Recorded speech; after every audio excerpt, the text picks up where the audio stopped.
Seagull Project presents Vanka by Anton Chekhov, as read by Alexandra Tavares. You can find more stories from the Great Souls podcast wherever you found this.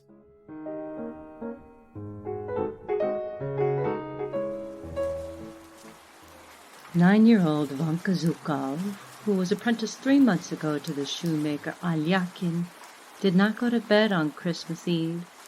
He waited till the master and mistress and the more senior apprentices had gone to the early service, and then he took a bottle of ink and a pen with a rusty nib from his master's cupboard and began to write on a crumpled sheet of paper spread out in front of him.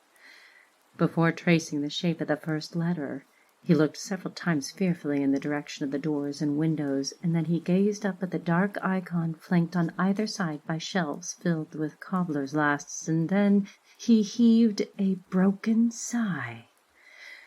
With the paper spread over the bench, Vanka knelt on the floor beside it. "Dear Grandfather Konstantin Makarich," he wrote, "I am writing a letter to you.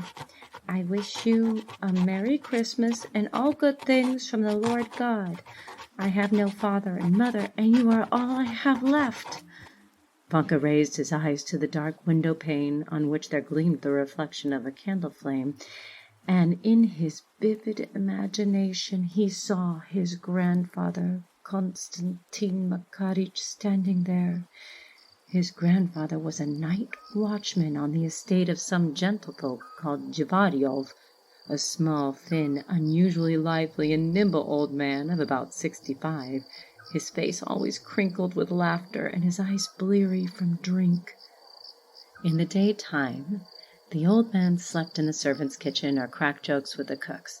At night, wrapped in an ample sheepskin coat, he made the rounds of the estate, shaking his clapper.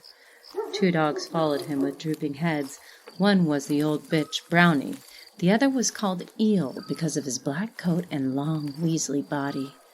Eel always seemed to be extraordinarily respectful and endearing, gazing with the same fond eyes on friends and strangers alike, yet no one trusted him. His deference and humility concealed a most Jesuitical malice. No one knew better how to creep stealthily behind someone and take a nip at his leg, or how to crawl into the ice house, or how to scamper off with a peasant's chicken. More than once they just about broke his hind legs. Twice a noose was put around his neck, and every week he was beaten until he was only half alive, yet he always managed to survive. At this very moment, Grandfather was probably standing by the gates, screwing up his eyes at the bright red windows of the village church, stamping about in his felt boots and cracking jokes with the servants. His clapper hung from his belt. He would be throwing out his arms and then hugging himself against the cold, and hiccuping as old men do, he would be pinching one of the servants' girls or one of the cooks. "What about a pinch of snuff, eh?" he would say, holding his snuff-box to the women. Then the women would take a pinch and sneeze, and the old man would be overcome with indescribable ecstasies, laughing joyously and exclaiming, "Fine for frozen noses, eh?" The dogs, too, were given snuff. Brownie would sneeze, shake her head, and walk away, looking offended, while Eel, too polite to sneeze, only wagged his tail. The weather was glorious. The air was still, transparently clear and fresh.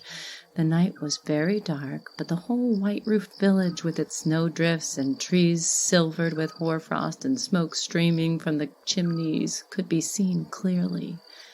The heavens were sprinkled with gay, glinting stars, and the Milky Way stood out as clear as if it had been washed and scrubbed with snow for the holidays. Vanka sighed, dipped his pen in the ink, and went on writing. "Yesterday I was given a thrashing. The master dragged me by the hair into the yard and gave me a beating with a stirrup strap because I was rocking the baby in the cradle and I misfortunately fell asleep. And then last week the mistress ordered me to gut a herring, and because I began with the tail, she took the head of the herring and rubbed it all over my face. The other apprentices made fun of me, sent me to the tavern for vodka, and made me steal the master's cucumbers for them. And then the master beat me with the first thing that came to hand. And there's nothing to eat. In the morning they give me bread. There is porridge for dinner. And in the evening only bread again. They never give me tea or cabbage soup. They gobble it all up themselves. They make me sleep in the passageway, and then their baby cries, and I don't get any sleep at all because I have to rock the cradle. Dear grandfather, please, for God's sake, take me away from here. Take me to the village. It's more than I could bear. I kneel down before you. I'll pray to God to keep you forever, but take me away from here or I shall die. Vanka grimaced, rubbed his eyes with his black fists, and sobbed. I'll grind your snuff for you, he went on. I will pray to God to keep you, and if I ever do anything wrong, you can flog me all you like. If you think there's no place for me, then I'll ask the manager, for Christ's sake, to let me clean boots, or take Vetya's place as a shepherd's boy. Dear grandfather, it's more than I can bear. It will be the death of me. I thought of running away to the village, but I haven't any boots, and I am afraid of the ice. If you'll do this for me, I'll feed you when I grow up, and won't let anyone harm you, and when you die, I'll pray for the repose of your soul, just like I do for my mother, Pelageya. Moscow is such a big city. There are so many houses belonging to the gentry, so many horses, but no sheep anywhere, and the dogs aren't vicious.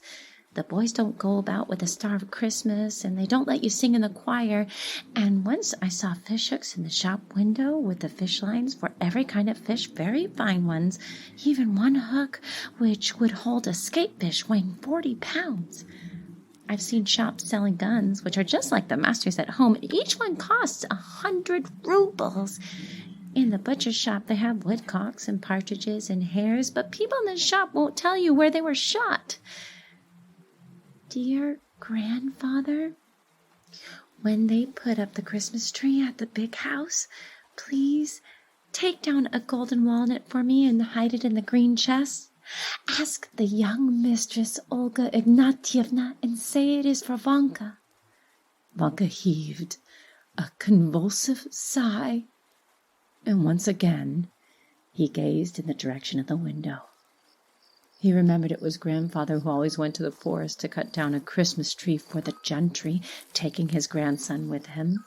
They had a wonderful time together. Grandfather chuckled, the frost crackled, and Vanka, not to be outdone, clucked away cheerfully. Before chopping down the fir tree, grandfather would smoke a pipe, take a long pinch of snuff, and make fun of Vanka, who was shivering in the cold. The young fir trees, garlanded with hoarfrost, stood perfectly still, waiting to see which of them would die. Suddenly, out of nowhere, a hare came springing across the snowdrifts, quick as an arrow, and grandfather would be unable to prevent himself from shouting, "Hold him! Hold him! Hold that bobtailed devil, eh?" When the tree had been chopped down, grandfather would drag it to the big house, and they would start decorating it. The young mistress, Olga Ignatyevna, Vanka's favorite, was the busiest of all. While Vanka's mother, Pelageya, was alive, serving as a chambermaid, Olga Ignatyevna used to stuff him with sugar candy, and it amused her to teach him to read and write, to count up to 100, and even to dance the quadrille.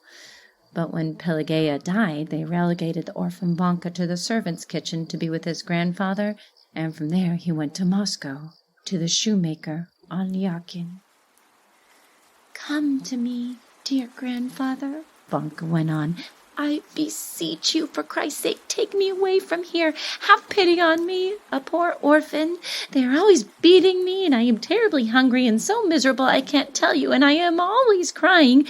The other day the master hit me on the head with a last, and I fell down and thought I would never get up again. It's worse than a dog's life, and so miserable. I send greetings to Alyona, to One-Eyed Yegor, and to the coachman, and don't give my harmonica away. I remain your grandson, Ivan Zhukov. Dear grandfather, and come soon." Vanka folded the sheet of paper and then he put it in an envelope bought the previous day for a kopeck. He reflected for a while, dipped the pen in the ink, and wrote the address, "To Grandfather in the village." Then he scratched his head and thought for a while and added the words, "Konstantin Makarich." Pleased because no one interrupted him when he was writing, he threw on his cap, and without troubling to put on a coat, he ran out into the street in his shirt sleeves. When he talked to the clerks in the butcher shop the previous day, they told him that letters were dropped in boxes, and from these boxes they were carried all over the world in mail coaches drawn by 3 horses and driven by drunken drivers while the bells jingled. Vanka ran to the nearest mailbox and thrust his precious letter into the slot.